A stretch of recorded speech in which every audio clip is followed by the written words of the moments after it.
वाले बच्चों का हार्दिक स्वागत। लघु रीति या कल्पित माध्य रीति से समांतर माध्य निकालना। इस विधि में हम दिए गए पदों में से किसी एक पद को, सामान्यतः यह पदों के मध्य में होता है, उसको हम कल्पित माध्य मान लेते हैं और उसे घटाते हैं समस्त पदों में से, जिसे हम बोलेंगे डी।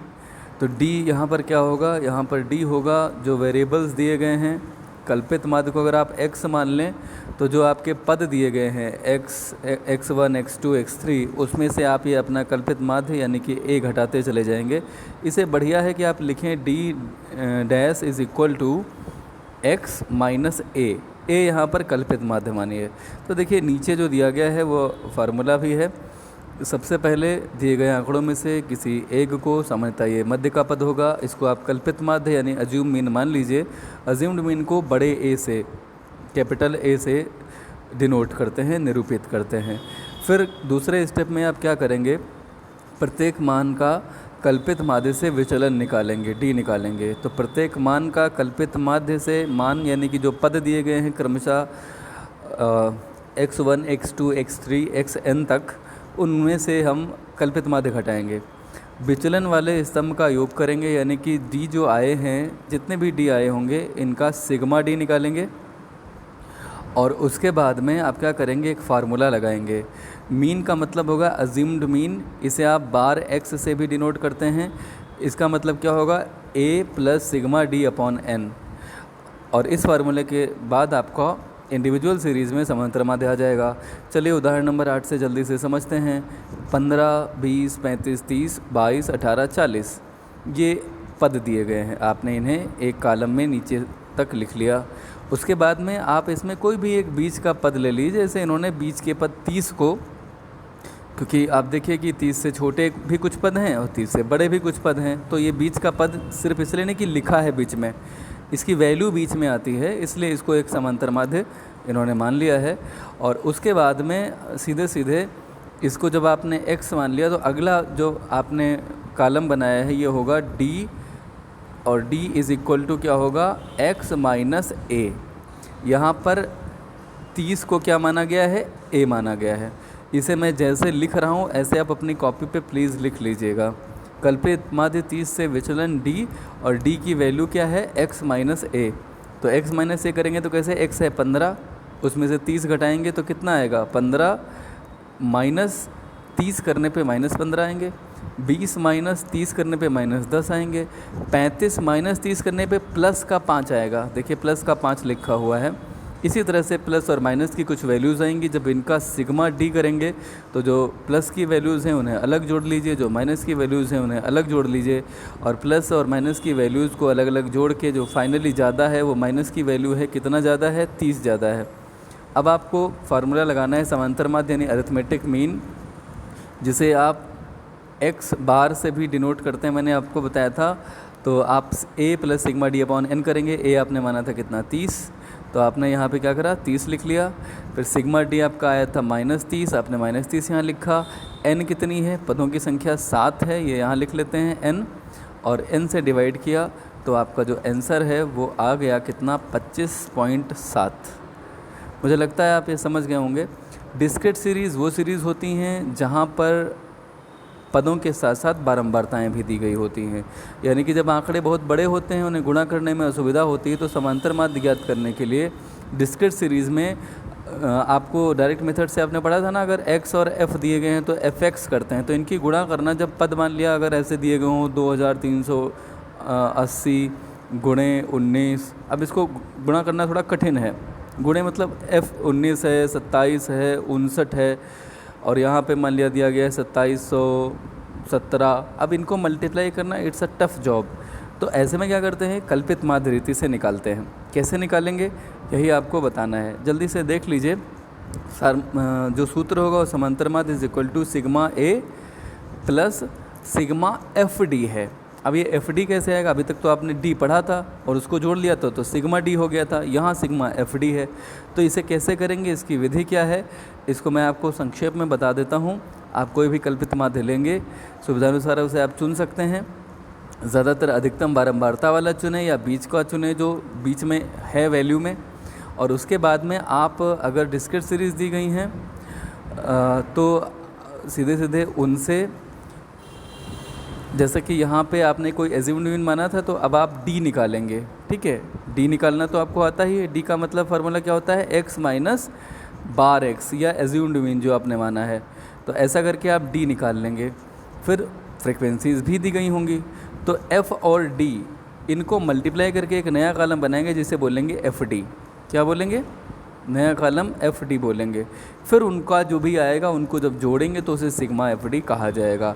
तो फ़िलहाल मैं आपको सीधे सीधे अब क्वेश्चन पे ले चलता हूँ। ये जो इसमें पूछा गया है ये पहले 4, 5, 6 स्टेप हैं। सबसे पहले दिए गए आंकड़ों में किसी भी संख्या की कल्पित माध्य मान लेते हैं।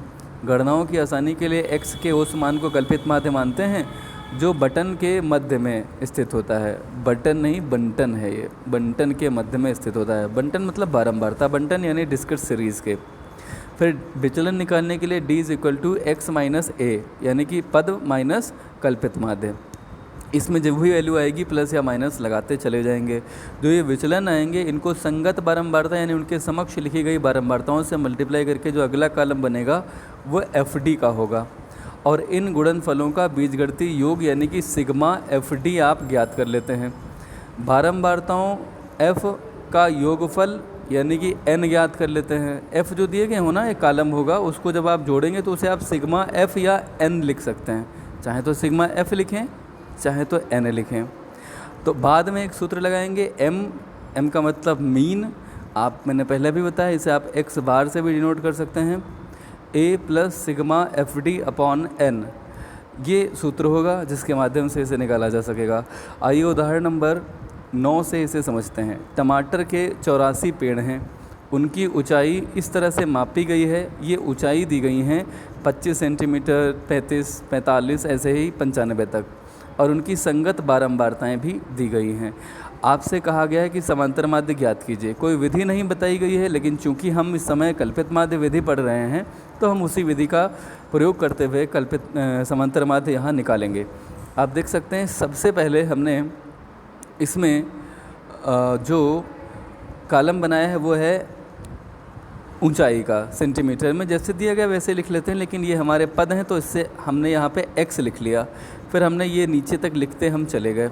इसके बाद में इनकी संगत बारंबारताएं लिख ली। अगला हमारा जो थर्ड कॉलम होगा वो होगा d का विचलन का, x माइनस a से आएगा।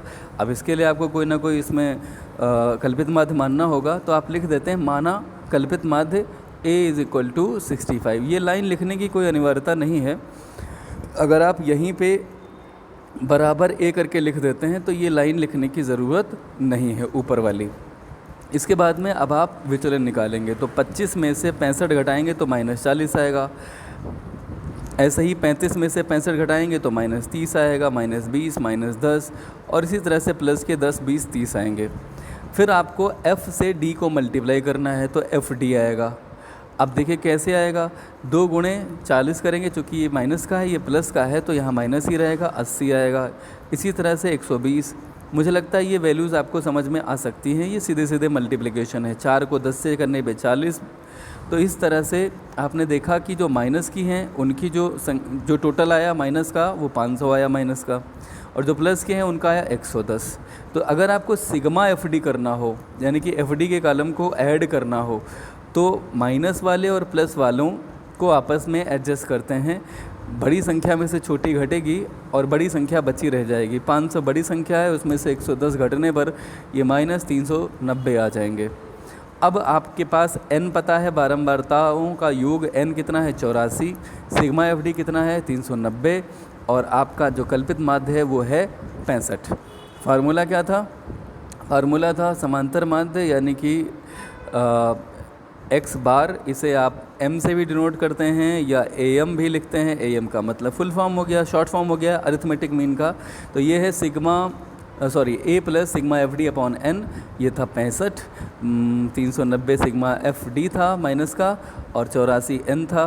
फाइनली आप इसे सॉल्व करेंगे। जब आप 390 को 84 से डिवाइड करेंगे तो 4.64 आ रहा है, इसमें से 65 घट जाएगा। फाइनली 60.36 आपका हो गया समांतर माध्य। और उसके बाद कंटिन्यूअस सीरीज़ है। कंटिन्यूअस सीरीज़ वो सीरीज़ होती है जहाँ पर पद और बारंबारता नहीं होते, वर्ग और बारंबारताएँ दी गई होती हैं।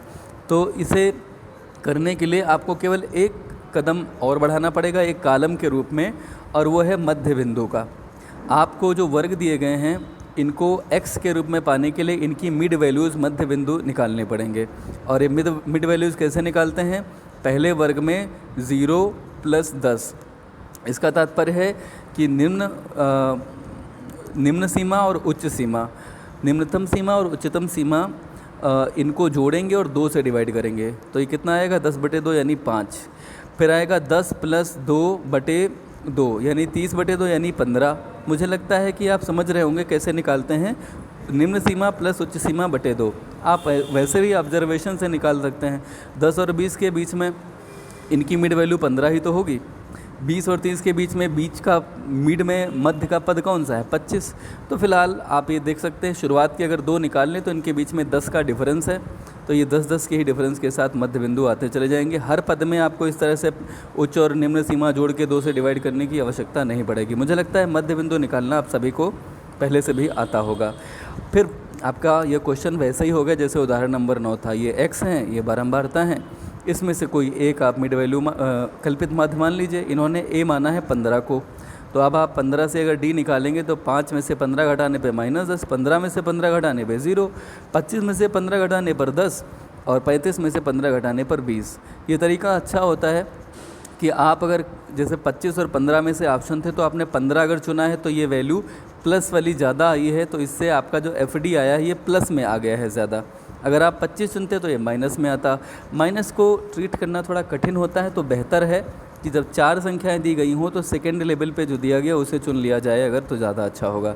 खैर आपने चुन भी लिया है। और समांतर माध्य निकालने के लिए फार्मूला वही लगाया है, a + सिग्मा FD/n। इसमें आपने a यानी एज्यूम्ड मीन माना था 15 को, ये 160 आया है, इसको n यानी बारंबारताओं के टोटल से डिवाइड किया और इस तरह से आपका ये 15 + 8.42 23.42 ये यहाँ पर आ गया। तो मुझे लगता है कि आप इसे समझ गए होंगे। उदाहरण नंबर 11 में दोनों विधियों से उन्होंने कहा है कि करिए, प्रत्यक्ष विधि से भी और लघु रीत से भी। ये प्रैक्टिस के पर्पज़ से आपको इन्होंने बताया है, ध्यान से देख लीजिए। निम्नलिखित बारंबारता वितरण में वृक्षों के प्रत्यक्ष और लघु रीत से औसत ऊंचाई ज्ञात करनी है। वृक्षों की औसत ऊंचाई मीटर में दी गई है और उनकी संख्या दी गई है। 62 मीटर जिनकी ऊंचाई है ऐसे वृक्ष हैं 4, 63 मीटर जिनकी ऊंचाई है ऐसे वृक्ष हैं 4, 64 मीटर वाले 8 हैं। और इस तरह से ये पद और ये बारंबारता x और f कहलाएंगे। आपने ऐसे ही x और f लिख लिया। अब आपको क्या करना है? अब आपको d निकालना है। उसके पहले आपको इसमें से किसी एक को आपको क्या मानना होगा? Assumed mean. तो आपने एज्यूम्ड मीन मान लिया बीच वाले एक वैल्यू x 65 को a मान लिया। तो 62 में से 65 घटाने पर क्या आएगा? -3। फिर ऐसे ही -2, -1, 0, 1, 2, 3 वृक्षों की संख्या दी गई है। तो अब आपको ये f है, f × d करके आएगा FD। तो 4 - 3 यानी -12, -8, 8 और इस तरह से आपने FD निकाल लिए। सिग्मा FD भी निकाल लिया। प्लस की वैल्यूज़ अलग से जोड़ लीजिए। 8, 5, 13, 5, 18 और ये हो गया आपके 58 और ऊपर हो गया 8, 8, 16 और 2, 18, 28।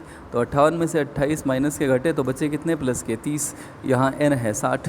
अब सीधे सीधे फार्मूला लगा दीजिए, a = सिग्मा FD/n यानी कि 65 + 30/60 यानी कि 65.5। अच्छा, एक और विधि होती है कल्पित माध्य में ही, और उसे पद विचलन की रीति बोलते हैं।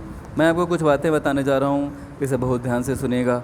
ये जो पद विचलन की रीति है ये कुछ चरणों में पूरी की जाती है। सबसे पहले प्रथम खाने में वर्ग अंतराल और दूसरे खाने में उनकी संगत बारंबारताएं लिख लेते हैं। ठीक है, यानी कि आपने यहाँ पे क्लास इंटरवल लिखे, फिर इधर फ्रिक्वेंसीज लिख ली। फिर जिस वर्ग अंतराल की बारंबारता अधिक हो उसके मध्य बिंदु को कल्पित माध्य मान लेते हैं। यानी कि वर्ग अंतरालों के मिड वैल्यूज़ भी निकालने हैं जिन्हें हम x बोलते हैं। तो इनमें से जो भी बीच में आता हो उसे आप कल्पित माध्य मान लीजिए। जैसे अभी आपने ऊपर वाले क्वेश्चन में 65 को कल्पित माध्य मान लिया था। कल्पित माध्य मानने के बाद तीसरे खाने में कल्पित माध्य से विचलन निकाले जाते हैं। दूसरा खाना मध्य बिंदु, तीसरा खाना बारंबारता का होना चाहिए। बस विचलन निकालने का जो फार्मूला होगा वो बदल जाएगा। ये फार्मूला है d प्लस एक्स माइनस ए ही नहीं, इसको i से भी डिवाइड किया है। यहाँ i क्या है? यहाँ i है क्लास इंटरवल। इसका मतलब यह है कि अगर वर्ग दिए गए हैं 0 से 10, 10 से 20, तो यहाँ i कितना है? i निकालते हैं maximum value minus minimum value, यानी कि उच्चतम सीमा को न्यूनतम सीमा से माइनस करते हैं, यानी कि 10 का डिफरेंस। 0 से 10 के बीच में डिफरेंस कितने का है? 10 का। 10 से 20 में कितना डिफरेंस है? 10 का। तो क्लास इंटरवल कितना है? i। तो i से यहाँ डिवाइड करेंगे। क्या ये बात सही है? समझ में आ रही है? तो अगर आपने ये समझ लिया कि यहाँ पर d निकालने का तरीका जो है वो थोड़ा सा बदला है, केवल ये x माइनस ए नहीं है, ये i भी से डिवाइड करते हैं। i का मतलब है क्लास इंटरवल। तो चौथे खाने में FD जो आपने निकालना है, तो उसके लिए जो D आपने निकाला है ये वाला, इस फार्मूले से उसको F से मल्टीप्लाई करना है। और जो फार्मूला आप लगाएंगे फाइनली वो क्या होगा? A plus sigma FD upon N नहीं, केवल इसको I से मल्टीप्लाई करेंगे, क्योंकि ऊपर जब आपने इसे I से डिवाइड किया था तो बाद में फाइनली इसे आप I से मल्टीप्लाई कर देंगे। तो ये बात तो वही रही, फिर दिक्कत इसमें ये किया क्यों? इससे हमारी कैलकुलेशन इजी हो जाती हैं। कैसे? आइए देखते हैं और समझते हैं। उदाहरण नंबर 12, दैनिक वेतन दिया गया है कुछ अध्यापकों का और उनकी बारंबारता यानी अध्यापकों की संख्या दी गई है। ठीक है, ये वेतन 6-7 रुपये जो है आप इन्हें हज़ार मान लीजिए, 6, 7, 8, 9 हज़ार ऐसे। तो कल्पित माध्य इसमें से आप कोई भी एक बीच का 10 मान लिया आपने, ऐसे लिख भी दिया। इसकी बारंबारता 15 चूँकि सबसे अधिक है तो इसी को मान लिया। अब देखिए सबसे पहले आपको क्या करना है, आपको सबसे पहले तो ये लिख लेना है दैनिक वेतन, जिसे ब्रैकेट में x करके लिख लीजिए, नीचे तक लिखते चले गए। बारंबारताएँ इनकी लिख ली। इनका विचलन निकालने के लिए आपने कल्पित माध्य भी 10 मान लिया, और विचलन निकालना कोई बहुत कठिन नहीं, 6 में से 10 घटाया, -4, -3, 2, 1 आ गया। तो यहाँ पर आपने जो निकाला है ये कोई नया नहीं है, ये वो पद विचलन की रीत नहीं है, ये सामान्य है। जो एग्जाम्पल हमने अभी तक पढ़े हैं उसी से। पद विचलन वाला मैं आपको दूसरा बताता हूँ, मुझे लगता है ये तो आप सभी लोग समझ चुके होंगे, समझ जाएंगे। इसमें पद विचलन की रीति का फार्मूला नहीं लगाया गया है। अब आप कहेंगे कि नहीं, कैसे नहीं लगाया गया है? तो मैं आपको बताता हूँ। देखिए इसमें ऑलरेडी इनके बीच में कोई वो नहीं दिया गया है, क्या बोलते हैं, वर्ग नहीं दिया गया है, और पदों के बीच में डिफरेंस केवल 1 का है। तो अगर हम इसमें पद विचलन की रीति लगाएंगे भी तो डिफरेंस कितना आएगा? 1 आएगा। तो अगर मान लिया हम इसमें फार्मूला लगाते हैं d is equal to x minus A upon i, तो आई तो 1 ही है ना पदों के बीच में डिफरेंस। तो डिस्कस सीरीज़ में भी इस फार्मूले को लगा सकते हैं, मगर तब जब पदों के बीच में जो अंतर है वो समान हो प्रत्येक पदों के बीच में। वैसे ये लगता कहाँ पर है? ये लगता है केवल कंटिन्यूअस सीरीज़ में, जहाँ पे भी वर्गों का अंतराल समान होना चाहिए, तभी लग पाएगा। तो ये है, इसमें पद बारंबार जो पद विचलन की रीत है वो लगाई गई है। देख लीजिए 0 से 10, 10 से 20, 20 से 30, 30 से 40, और इनकी बारंबारताएँ दी गई हैं। आपको इसे करना क्या है? पद विचलन की रीति से करना है। तो आप देख लीजिए कि सबसे अधिक बारंबारता तो ये है आपकी 7, लेकिन चूँकि 7 बिल्कुल अंत में है इसलिए आप इसे नहीं मान सकते। तो आप किसको मानेंगे? मध्य बिंदु जो बीच में उसके बाद में ज़्यादा दिखती है वो 6 है। तो आप इसके मिड वैल्यूज़ लिखेंगे। सबसे पहले 0 से 10 की मिड वैल्यू 5, 10 से 20 की 15, 25 और 35। तो हमने a यानी कल्पित माध्य किसे माना? 15 को। अब इससे हम विचलन निकालेंगे। तो विचलन निकालने का फार्मूला क्या है? अगर आप ध्यान से देखें 5 माइनस 15 करते तो -10 आता ना, लेकिन यहाँ पर d कैसे निकाला गया? यहाँ पर d निकालने का फार्मूला है d is equal to x minus A upon I. I कितना है? 0 से 10 के बीच में, 10 से 20 के बीच में डिफरेंस कितना है? 10 का। तो आई कितना है? 10। तो आप देखिए यहाँ पे आपका -1 कैसे आया होगा? इसमें आया होगा 5 माइनस 15/10। तो ये कितना आएगा? -10/10 यानी कि -1। और यहाँ तो जाहिर सी बात है 15 माइनस 15 0 आ जाएगा, तो कुछ बचा ही नहीं। 25 में से 15 घटाने पे आएगा कितना? 10, और बटे 10 करेंगे तो आएगा 1। 35 में से 15 घटाने पे आएगा 20, उसको आई से यानी 10 से डिवाइड करेंगे तो आएगा 2। मुझे लगता है ये समझ गए होंगे। उसके बाद में सीधे सीधे जो डी आपने निकाला है इसको एफ से मल्टीप्लाई करेंगे, एफ डी आ जाएगा, सिग्मा एफ डी आ जाएगा। और उसके बाद में फार्मूला है क्या, a plus sigma F D upon N into I. इसको अलग से 10 से मल्टीप्लाई करना पड़ेगा, तभी वही वैल्यू आएगी। पद विचलन की रीत हो या कल्पित माध्य विधि हो, दोनों से एक ही उत्तर आना चाहिए, उसमें कहीं कोई शक नहीं है। उदाहरण नंबर 14 भी इसी तरह से लगाया जाएगा। इसको ध्यान से सुन लीजिए। ये एक ऐसा क्वेश्चन है जिसमें लिखा है अंक क्रमों में और विद्यार्थियों की संख्या दी गई हैं। तो 10, 20, 30, 40, 50 ये जो दिए गए हैं, ये यहाँ पर जो भी दिए गए हैं, इनके पैटर्न को देखते हुए हम अंदाज़ा लगाएंगे कि ये संचयी बारंबारता सारणी है, क्योंकि ये क्रमों में लिखा हुआ है। इसका मतलब है कि 10, 20, 30, 40, 50, 80 ऐसे अंक लाने वाले अधिकतम विद्यार्थी कितने, क्योंकि ये देखिए सब जुड़ते चले जा रहे हैं, सब लगातार बढ़ते चले जा रहे हैं, 25 प्लस 40 प्लस इस तरह से बढ़ता चला जा रहा है। तो आपको इसे सबसे पहले बदलना पड़ेगा। जो अंक क्रमों में लिखा हुआ है इसको आपको क्लास में पहले बदलना होगा। तो इसके लिए आप क्या करेंगे, इसके लिए पहले लिखेंगे अंक, ये क्या है, यहाँ लिखा जाएगा CI, 0 से 10, 10 से 20, 20 से 30 और 70 से 80। चूँकि 10 दिया गया है तो 10 से कम क्या होगा, 0 से 10, और ये लास्ट वाला फिर बनेगा 70 से 80। अब आपको अगर ये क्यूमुलेटिव फ्रीक्वेंसी दी गई है, अगर आपको इसको फ्रीक्वेंसी में बदलना है सामान्य, तो 0 से 10 तो 25 हो गया, लेकिन अगर ये देखें तो ये 20 से कम यानी कि 0 से 20 40 हैं। तो केवल 0 से 20 अगर दिया गया है 40 और आपको केवल 10 से 20 निकालना है, तो उसमें 0 से 10 के 25 घटाने पड़ेंगे, यानी 25 40 माइनस 25 करने पर आएगा 15। फिर अगर आपको आगे 20 से 30 की बारंबारता निकालनी है तो 60 में से 40 घटा के 20 आएगा। मुझे लगता है ये सारे बच्चों को आता है। अगर किसी को नहीं आता है तो कृपया कमेंट बॉक्स में लिखे या ग्रुप पर या पर्सनली मुझसे पूछे, मैं आपको बता दूंगा पूरा ये कैसे बनता है। अगर आपको आता है तो बार बार बताने से आप बोर भी होंगे। तो मुझे लगता है कि ये आप पैटर्न समझ गए होंगे कैसे आया होगा 25, 15, 20, 25। मध्यमान निकालने के लिए 0 से 10 के बीच की वैल्यू निकालनी है, तो 0 प्लस 10 बटे 2 यानी कि 5, 10 प्लस 20 यानी कि 30 बटे 2 यानी कि 15, और ऐसे ही मध्यमान आप 10-10 के अंतराल पे यहाँ लिख सकते हैं। डी निकालने के लिए फार्मूला वही लगेगा, x minus assumed mean upon I. I कितना है यहाँ पे, इंटरवल कितना है, 10-10 का डिफरेंस है ना। तो ये कैसे आया होगा, पहला मैं आपको बता देता हूँ। पहले के लिए आपने एज्यूम्ड मीन माना है 45, तो 5 माइनस 45 बटे 10 करिए तो कितना आएगा, 40 बटे 10, वो भी माइनस का। अगर ये हटाएंगे तो -4 आ जाएंगे। इसी तरह से -3, 2 और ये सब आएंगे। फिर आपको क्या करना है, FD कर लेना है, यानी कि F गुणे D, तो 25 गुणे -4 यानी कि -100, 15 गुणे -3 यानी -45। इसी तरह से माइनस के एक साथ जोड़ के यहाँ लिख लीजिए और प्लस के एक साथ जोड़ के लिख लीजिए। जो वैल्यू आए प्लस वाली वैल्यू में से माइनस वाली वैल्यू घटा दीजिए, तो आपके सिग्मा FD आ जाएंगे 110। और फिर जो फार्मूला है वो है माफ़ कीजिएगा, समांतर माध्य, यानी कि x बार और x बार के बाद a plus sigma FD upon n into I. A था 42, सिग्मा FD 110, n 240 इंटू 10। ठीक है, ये एक दिया गया है, कहा गया है कि निम्नलिखित बारंबारता सारणी से माध्य ज्ञात कीजिए, 0 से अधिक, 10 से अधिक, 20 से अधिक, 30 से अधिक।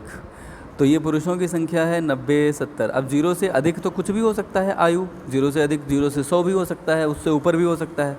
तो ये कुल ऐसे लोग पुरुष जिनकी आयु 0 से अधिक है वो सब के सब इसमें शामिल हो जाएंगे ना। तो ऐसे हैं 90। फिर 10 से अधिक अगर 70 हैं तो इसका मतलब ये है कि 0 से अधिक हैं 90 और 10 से अधिक हैं 70, यानी 0 से 10 कितने होंगे, 90 माइनस 70 यानी कि 20। तो इसे बदलने का तरीका मैं फिर से आपको बता रहा हूँ। आप सबसे पहले यहाँ लिख लीजिए 0 से 10, क्योंकि ये तो यहाँ पर दी गई है संचयी बारंबारता।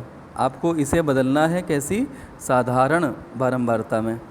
तो साधारण बारंबारता में बदलने के लिए आपको क्या करना होगा, 0 से 10, ये 0 से अधिक है तो 0 से 100 या उससे भी ऊपर यहाँ पर ये दिया गया है, लेकिन आपको ये चाहिए 0 से 10 का।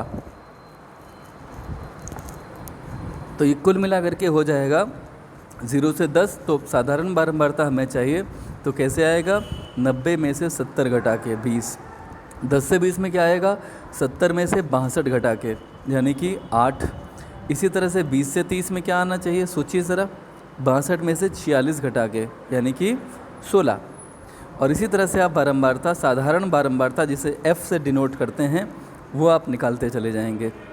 मध्य बिंदु निकालना अगर बहुत कठिन हो, मैं एक बार फिर से बता देता हूँ। 0 + 10/2 5 आ जाएगा। 10 + 20/2 यानी कि 10 + 20 यानी 30, 30/2 यानी 15। तो मुझे लगता है मध्य बिंदु सभी को आ गया होगा समझ में, और बारंबारता भी आ गई होगी। डी निकालने का फार्मूला फिर से बता दूं, वही होगा D = x - assumed mean upon i। i यहाँ पर है 10। तो अगर आप आगे करेंगे तो जैसे ऊपर उदाहरण था वैसे ही ये हो जाएगा। तो यहाँ तक आपने पढ़ लिया है कल्पित माध्य रीति से और पद विचलन रीति से समांतर माध्य निकालना। इससे संबंधित जो भी प्रश्न पीछे दिए गए हैं वो समस्त प्रश्न आपको करने हैं। तो समांतर माध्य के अब जितने भी प्रश्न इसमें बचे हुए हैं वो सारे प्रश्न आपको आज ट्राई करने हैं। और जिन बच्चों को कोई भी सवाल नहीं आया है समझ में, उनको करना है। जैसे कौन कौन से प्रश्न हो सकते हैं, प्रश्न संख्या 18 कल्पित माध्य की सहायता से करना है। उसके बाद में प्रश्न संख्या 19 करना है आपको। 18 और 19 सामान्य सवाल हैं। इसमें ये 18वें में ये है x और ये है फ्रीक्वेंसी। इसके बाद में 19वां मैंने बताया करना है आपको, करना है क्वेश्चन नंबर फिर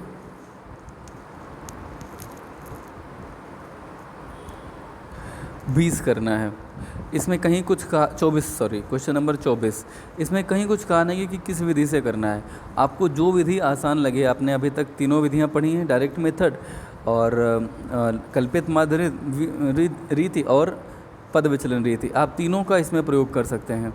तो मुझे लगता है कि ऐसे सवाल में जब आपको स्वतंत्रता हो तो पद विचलन की रीति का इस्तेमाल करना चाहिए, जिसमें D x - a upon i करके किया जाता है। तो करिएगा। क्वेश्चन नंबर 24 करना है, 18, 19, 24। इसके अलावा क्वेश्चन नंबर 25 करना है अगर आपने नहीं किया है अभी, 26 करना है, 27। ये सारे क्वेश्चन जो समांतर माध्य के हैं जिनमें स्पेसिफिकली बताया नहीं गया, वो आपको सारे प्रश्न करने हैं आज। समांतर माध्य से संबंधित समस्त प्रश्न कर लीजिए। अज्ञात आवृत्ति वाले या अज्ञात पद वाले जो भी क्वेश्चन हैं उन्हें छोड़ दीजिए, उन्हें आपको मैं कल बताऊंगा। तो फ़िलहाल अभी इतना ही आज के लिए।